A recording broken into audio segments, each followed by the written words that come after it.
Ratnakar रावसेकर YouTube channel मध्ये मी आपण सर्वांचं स्वागत करतो.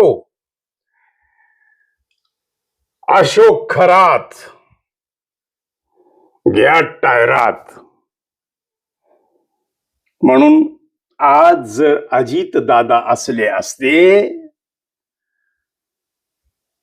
तर मित्रांनो दादानी सर्वप्रथम आदेश दिला असता की आधी ह्याला टायरात घ्या. कारण अजित दादांच्या विचारांच्या पूर्ण विरुद्ध दिशेला हे सगळं वातावरण महाराष्ट्रातलं आहे. गेल्या 3-4 दिवसापासून आपण नको ते शब्द ऐकतोय. हे आजचा व्हिडिओ मी काही आंबट शौकीनांसाठी मेजवानी देत नाहीये. मी डोळे उघडतोय. जी अंधभक्त या भोंदू बाबांच्या संपर्कात आहेत.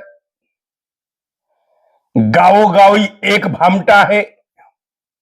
गावोगावी एक श्रद्धेच्या नावाखाली लूट करणारा, महिलांचं शोषण करणारा हा प्रत्येक गावात एक लपलेला आहे. त्या सर्वांसाठी महाराष्ट्रातल्या 14 करोड जनतेसाठीचा आजचा व्हिडिओ आहे. मित्रांनो, काल परवा एका डिबेटमध्ये आपण ऐकलं की 4 ते 5 वर्षापूर्वी याचं प्रस्थ एवढं नव्हतं. या अशोक करारचं राजकीय प्रस्थ हे वाढलंच गेल्या 5 वर्षात. आणि त्याच्या संस्थेच्या यादीमध्ये एक नाव आलं, महिला आयोगाच्या अध्यक्ष रुपालीताई चाकणकर. ते नाव आल्यापासूनच त्याला राजकीय महत्व आलं का पूर्वीपासूनच होतं याचा शोध पोलीस घेत आहेत. पण मित्रांनो, हा अशोक खरात याची वरात काढण्याचं ध्येय जर कुणी बाळगलं होतं तर महाराष्ट्र राज्याचे मुख्यमंत्री माननीय देवेंद्रजी फडणवीस साहेब. शाबास मुख्यमंत्री, शाबास गृहमंत्री. गृहमंत्री या शब्दाला शोभणार एक व्यक्तिमत्व म्हणजे देवेंद्रजी आहेत. अजून न्यूज फ्लॅश व्हायची होती, अजून ही बातमी बाहेर लिकेज व्हायची होती. त्याच्या आतच देवेंद्रजींनी SIT स्थापन केली. मित्रांनो, देवेंद्रजींना ही पूर्ण कल्पना अहिल्यानगरच्या SP दिली. अहिल्यानगरच्या SP पूर्ण कहाणी, व्हिडिओ, जवळपास 100 व्हिडिओ, काही व्हिडिओ त्यांनी देवेंद्रजींना दाखवले. देवेंद्रजींनी ताबडतोब आदेश दिले की ही गंभीर बाब आहे, SIT नेमा. आणि SIT नेमल्यानंतर त्याला बाहेरच्या देशात पळून जाऊ नये याची पूर्ण तजबीज गृहमंत्र्यांनी केली. म्हणून मी शाबास गृहमंत्री म्हणतो.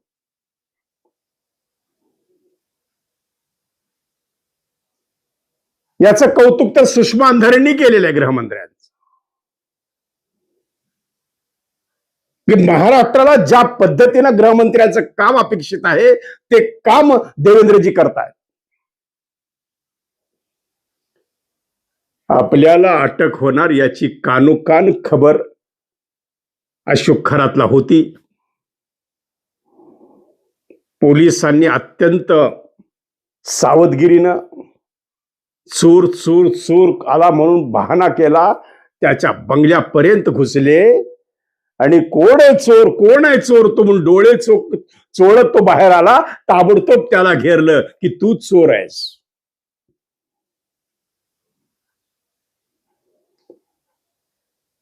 या समाजामध्ये श्रद्धेच्या नावाखाली, देवा धर्माच्या नावाखाली लूट करणारा हा भामटा. काय काय शब्द ऐकतोय आपण. ओशो जल, की जल येण्यासाठी तिरुपतीहून हेलिकॉप्टरनं तिरुपती संस्थानचे कोण प्रतिनिधी हेलिकॉप्टर पाठवायचे ते ओशोजल घेण्यासाठी. आणि याच्या ओशोजल मध्ये काय होतं?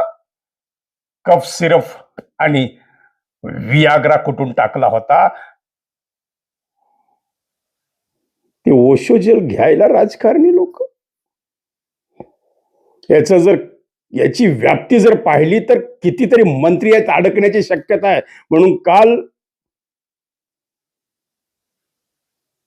शंका व्यक्त करण्यात आलेली की कुठेतरी अशोक खरातचा इन्काउंटर होऊ शकतो. कारण याच्यात बडी बडी नाव आहेत. कारण ही जर नावं बाहेर आली तर महाराष्ट्रामध्ये राजकीय भूकंप होण्याची शक्यता आहे आणि झालेलाच आहे. नवरत्न मंत्री म्हणजे 9 मंत्री यात अडकलेले आहेत आणि याची फार मोठी जबाबदारी गृहमंत्री देवेंद्रजी फडणवीस आणि मुख्यमंत्री देवेंद्रजी फडणवीसवर.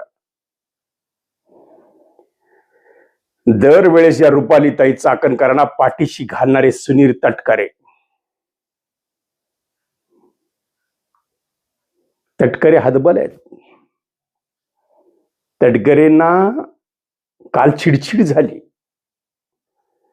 तटकरे पत्रकारावर सरकले की मला ज्यावेळेस बोलायचे त्यावेळेस मी बोलेल. ही लोकशाही आहे.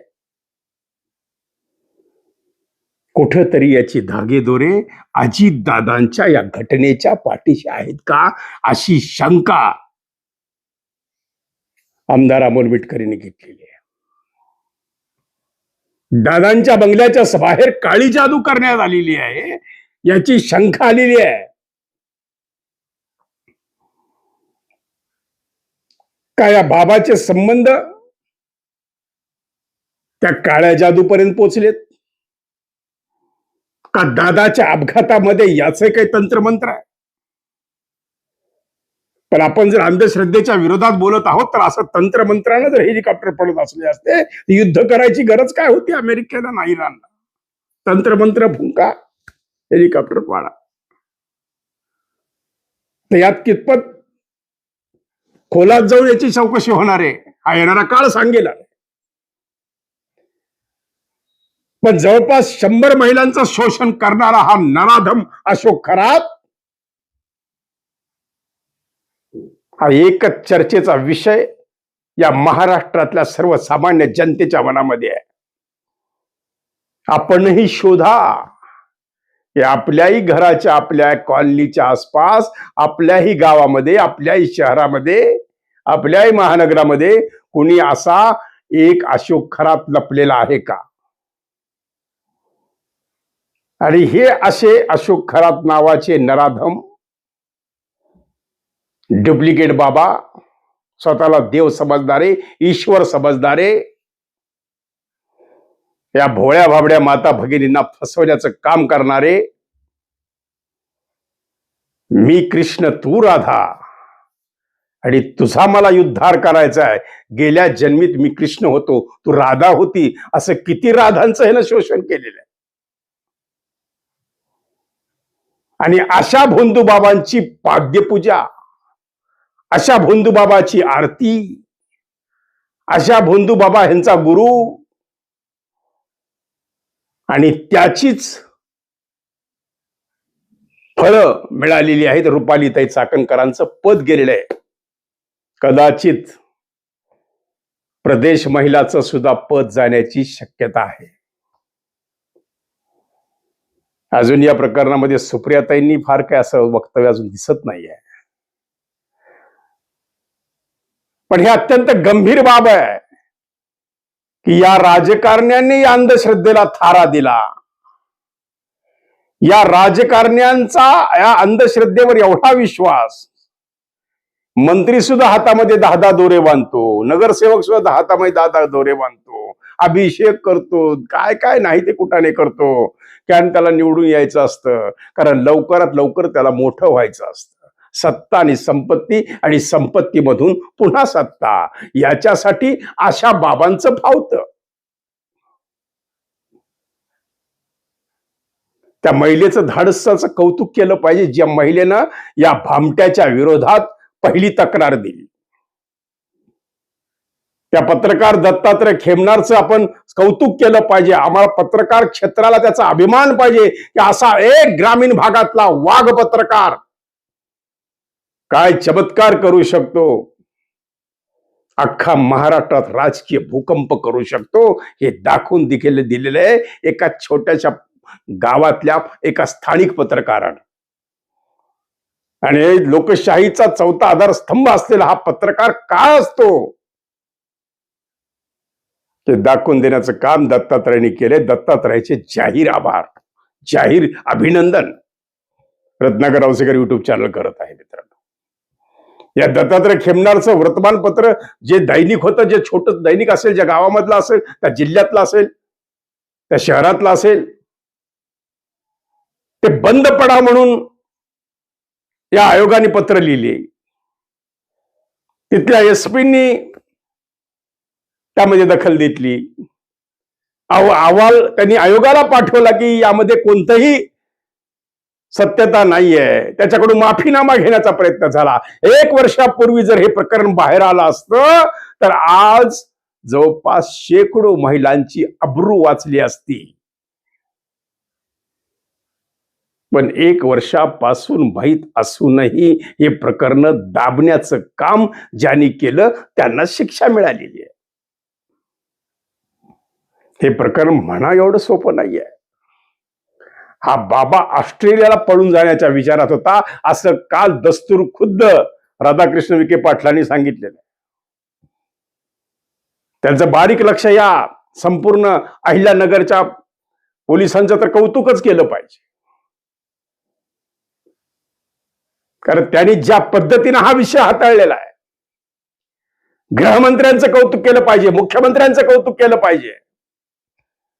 कोणास कानोकान खबर न वार्ता त्याला टायरात घेण्याचं काम देवेंद्रजींनी केलेलं आहे. आणि सुषमा अंधारेने सांगितलेलं आहे की यामध्ये कोण कोण मंत्री अडकू शकत नाही, कोण कोण राजकीय नेते अडकू शकत नाहीत. त्यामध्ये 3 नाव आहेत. एक नाव आहे आदरणीय शरदचंद्रजी पवार साहेबांचं, दुसरं नाव आहे सन्मान्य उद्धवजी ठाकरे साहेबांचं, आणि तिसरं नाव आहे देवेंद्रजी फडणवीस साहेबांचं. बाकी कोणाची गॅरंटी अंधारेंनी घेतलेली नाहीये. आणि सुषमा अंधारेंचं कौतुकच केलं पाहिजे.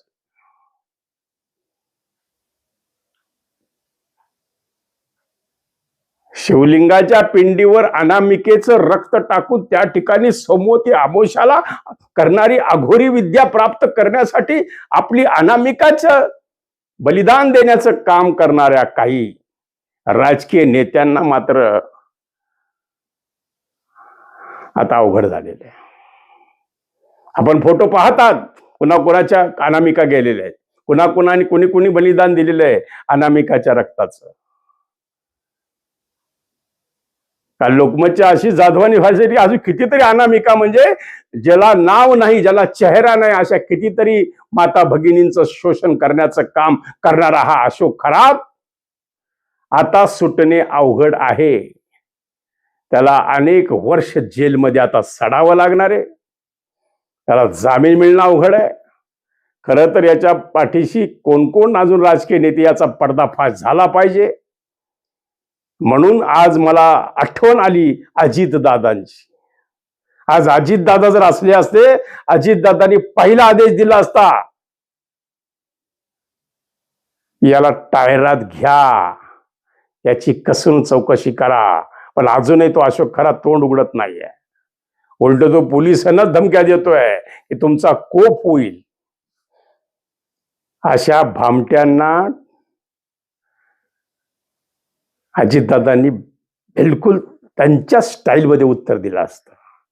आणि रुपालीताई चाकणकरांना यापूर्वी सुद्धा अजितदादांनी सांगितलं होतं म्हणे, असं रुपालीताई ठोंबरेंनी सांगितलेलं आहे की त्यांना एकदा राजीनामा द्यायला सांगितलं होतं.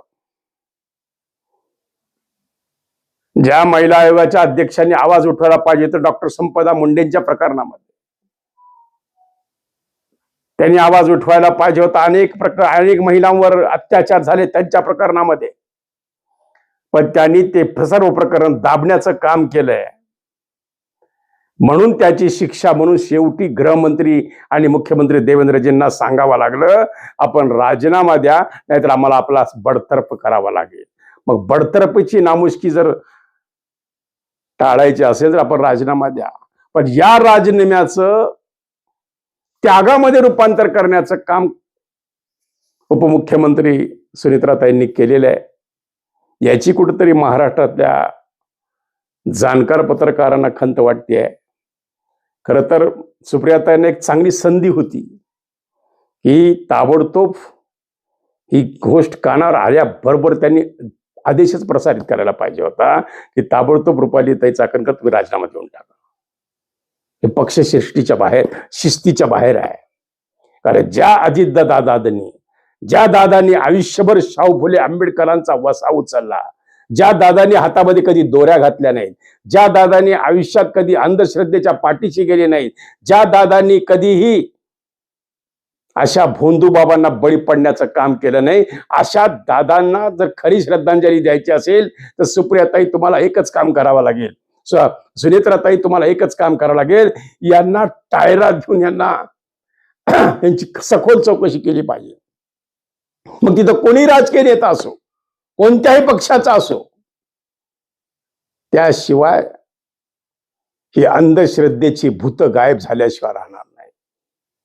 महाराष्ट्र सुन्न झालेला आहे. प्रत्येकाच्या हातामध्ये मोबाईलवर तोच ऐकतोय की हा नराधम अशोक खरात काय काय विकृती केलेली आहे, काय काय शब्द आपल्या कानावर पडतायत. ओशो जल, कोणती सिद्धी रिद्धी, मी कृष्ण तू राधा. आणि याला बळी पडलेत महाराष्ट्रातल्या राजकारण्यांच्या कित्येक परिवारातल्या स्नेही मंडळी, त्यांची आप्तेष्ट, माता भगिनी. याला बळी पडलेल्या कित्येक अधिकारी, याला बळी पडले कित्येक IAS ऑफिसर, कित्येकांच्या बदल्या करण्याचं काम सुद्धा हा करायचा. हा राजकीय दलाल, हा भामटा. म्हणजे याचं मंत्रालयात सुद्धा किती दबदबा होता, याचा प्रत्यय आणि अनुभव या महाराष्ट्रातल्या सर्वसामान्य माणसाला दिसतोय. दीपक केसरकर आता किती जरी सांगत असले तरीही ते किती नतमस्तक होत होते. शिक्षण खातच हा भामटा चालवायचा, कुणाच्या बदल्या कुठं करून घ्यायच्या. मुंबईच्या पंचतारांकित हॉटेलमधून हा मंत्र्यांना बोलून घ्यायचा, एवढी ह्याची मुजास आणि मजाल झाली होती. अटक व्हायच्या 3 दिवस अगोदर 3 IAS अधिकाऱ्यांना त्यांना शिर्डीमध्ये बोलून मिटिंग घेतली. अशा भामट्याला कठोर शिक्षा करणे हेच आता काम महाराष्ट्र पोलीस, सर्व चौकशी, मुख्यमंत्री, उपमुख्यमंत्री, गृहमंत्री या सर्वांची जबाबदारी आहे. आता जे आमदार किंवा जे मंत्री यात अडकलेले आहेत, एक एक चौकशीतून बाहेर येण्याची शक्यता आहे. आणि म्हणून वारंवार अजितदादांची आठवण काय येते की आज दादा पासे असायला पाहिजे होते. आज दादांनी दाखवून दिलं असतं की अजितदादा हे काय करू शकतात. आणि अजितदादा संपूर्ण राष्ट्रवादीचं पुन्हा पदाधिकारी नूतनीकरण करण्याच्या मनस्थितीमध्ये होते. विचाराधीन असतानाच दादा गेले. म्हणून आज जर दादा असते तर या भामट्याला यापूर्वीच अटक करण्याचं काम झालं असतं. मित्रांनो, ही अतिशय गंभीर गोष्ट आहे. महाराष्ट्राच्या श्रद्धेला तडा जाणारी ही गोष्ट आहे. शिर्डीसारख्या परिसरात जिथं लाखो भाविक, करोडो भाविक दर्शनासाठी येतात, अशा भागामध्ये ही घटना घडते आहे. सर्वसामान्य माणसाची लूट केली जाते आहे. महिलांच्या श्रद्धेचा बाजार मांडला जातोय, त्यांच्या आबरूला हात घातला जातोय. आणि मी कृष्ण तू राधा. आणि सरकारी यंत्रणा, अधिकारी, राजकारणी, मंत्री, संत्री मी कृष्ण तू राधा जो मिलेगा वो आधा आधा. कित्येकांच्या प्रॉपर्टीमध्ये कित्येकांनी त्या ठिकाणी पैसा लावलेला आहे, त्या प्रॉपर्टीमध्ये याचा हिस्सा आहे. करोडोच्या संपत्तीचे कागदपत्र आता बाहेर येत आहेत. मित्रांनो, हा अशोक खरात नावाचा नराधम या महाराष्ट्रासाठी लागलेला एक कलंक आहे की ज्यानं महाराष्ट्राची आबरू घालवण्याचं काम केलेलं आहे. ज्या गावात त्याचं ते मंदिर आहे त्या गावकऱ्यांनी सुद्धा आता ठरवलेलं आहे की ही घाण आता गावाच्या बाहेर काढायची आहे. ते शनी मंदिर, ते कोणतं दक्षिणेश्वर मंदिर कोणतं आहे, ते ईशान्येश्वर मंदिर आमच्या ताब्यात द्या, अशी मागणी तिथल्या मिरगावातल्या प्रत्येक नागरिकांनी केलेली आहे. कित्येकांची घरं उद्ध्वस्त करण्याचं काम या भामट्यांनी केलेलं आहे. याच्या मंदिराला जाणारा रस्ता अडवून त्या ठिकाणी असलेल्या एका शेतकऱ्याला उद्ध्वस्त करण्याचं काम ज्या भामट्यांनी केलेलं आहे. अहो, याला जर काही समजत असलं असतं, याला जर काही विद्यासिद्ध्या प्राप्त असल्या असत्या, याच्या जर काही शक्ती असली असती, तर आपल्याला ही घटना घडणार आहे याचा साक्षात्कार या भोंदूबाबाला का झाला नाही? त्यानं स्वतःलाच वाचवायला पाहिजे. त्याला का कळालं नाही की पोलीस आता आपल्याला अटक करतायत? त्याला का कळालं नाही की या पुढचा आपला जीवनाचा प्रवास हा अंधाऱ्या कोठडीत जाणार आहे? याचा साक्षात्कार या भामट्या अशोक खरातला का झाला नाही? तुला समजतं ना? तू स्वतःला विद्वान समजून घेतो ना? तो लोकांना कोप करतो म्हणतो, तर काल ज्या पद्धतीने छगन भुजबळ साहेबांनी सांगितलंय की त्याच्यावरच पोलिसांचा कोप झालेला आहे, हा बाहेर येणं तर अवघडच आहे. पण काल तृप्ती देसाईंनी एक शंका व्यक्त केली की आता कुठंतरी अशोक खरातचा इन्काउंटर होईल का? कुठेतरी याच्यात सत्यता वाटते मित्रांनो. कुठेतरी वाटतंय की कदाचित बड्या माशांना वाचवण्यासाठी एखादा खरात गेला तर काय फरक पडतो? असं होईल का? तो येणारा काळच सांगेल. पण ही शक्यता व्यक्त केली काही राजकीय नेत्यांनी. मित्रांनो, प्रश्न असा आहे की आता यापुढे या महाराष्ट्रात जे काही असे भोंदूबाबा आहेत त्यांनी सावध व्हावं. त्यांनी वेळीच आपले हे उद्योग बंद करावे. कारण आता स्त्रियांच्या कुंकामध्ये सुद्धा कॅमेरा आहे, डोळ्यामध्ये कॅमेरा आहे, स्पाय कॅमेरे आहेत. प्रत्येक माणूस हा कॅमेऱ्याखाली जगतोय. सकाळी उठल्यापासून संध्याकाळपर्यंत त्याचं पूर्ण जीवनमान कॅमेऱ्यात कैद होतं, हे लक्षात ठेवा. त्यामुळे आता पहिला काळ गेला ह्या भोंदूबाबांनो, लक्षात ठेवा जरा. तुम्ही कधी कुठे अडकताल आणि कधी कोणतं एखादी घटना तुमच्या पर्दाफाश होईल आणि कधी तुमचं चित्रीकरण दूरदर्शनवर गाजेल याचा कोणताही नेम नाहीये. त्यामुळे या भोंदूबाबांना मी सावध करतो. त्याचबरोबर महाराष्ट्रातल्या 14 करोड जनतेला सावध करतो की तुमच्या कॉलनीत, तुमच्या महानगरात, तुमच्या शहरात, तुमच्या गावात, तुमच्या आसपास जर कोणी असा भोंदूबाबा असेल, त्याला वेळीच आवर घाला. घरातल्या माता भगिनींना अशा बाबांकडे पाठवू नका. कारण आज खरं जर नरेंद्र दाभोळकर असले असते तर त्यांनी कसा आवाज उठवला असता. आज त्यांची आठवण येते आवर्जूनपणे. डॉक्टर श्रीराम लागू, अंधश्रद्धेच्या विरोधात काम करणारे, त्यांचा आवाज आज काय असला असता. समाजवादी विचारसरणीचे निळूभाऊ फुले, त्यांनी काय आवाज उचलला असता. आज या सर्वांची आठवण येते की ज्यावेळेस हा महाराष्ट्र एका श्रद्धेच्या बाजाराच्या उंबरठ्यावर थांबलेला आहे, अशा तथाकथित बाबांना जर या राजकीय मंडळींनी आश्रय दिला नाही तर हे काही करू शकत नाहीत. पण ही राजकीय मंडळीच जर या बाबांच्या आहारी गेली असेल तर या महाराष्ट्राचं भविष्य फार उज्ज्वल आहे असं मला वाटत नाही. म्हणून मित्रांनो, या अशोक खरातला ताबडतोब टायरात घ्यायला पाहिजे असं दादांना वाटलं असतं. आणि दादांनी आता खरं तर दादाच कोपली का काय? कारण दादांना ज्या राष्ट्रवादीच्या काही नेत्यांनी घेरलं होतं, दादांचा घातपात झाला ही वारंवार शंका आमदार रोहित पवार आणि आमदार अमोल मिटकरी करतायत. आणि या सर्वांच्या मधून तर सर्वात मोठी परीक्षा आहे ती उपमुख्यमंत्री सुनेत्राताईंची. सुनेत्राताई हतबल आहेत. काल सुद्धा आपण बघितलंय की रुपाली चाकणकर ह्या राजीनामा द्यायला गेलाच त्यावेळेस सुद्धा त्या पोस्ट दिल्या. त्या सुद्धा त्या मॉडेलिंगच्या थाटामध्ये त्यांनी राजीनामा सादर केला आणि अंधारीने सांगितले की हा केविलवाना प्रयत्न आहे त्यांची पत्रकार परिषद. म्हणजे आता काय काय घडतं या महाराष्ट्रात सध्या एकच चबीचा विषय आहे की खरात गेला टायरात. मित्रांनो, भेटूया पुन्हा पुढच्या भागामध्ये. तोपर्यंत सांभाळा. धन्यवाद.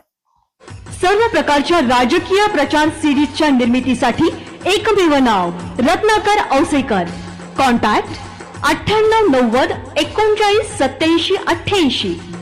ऑनलाईन रेकॉर्डिंग सिरीज देणारं महाराष्ट्रातलं एकमेव नाव रत्नाकर औसेकर. 51 आवाजांचा बादशाह रत्नाकर औसेकर. कॉन्टॅक्ट 9890398788.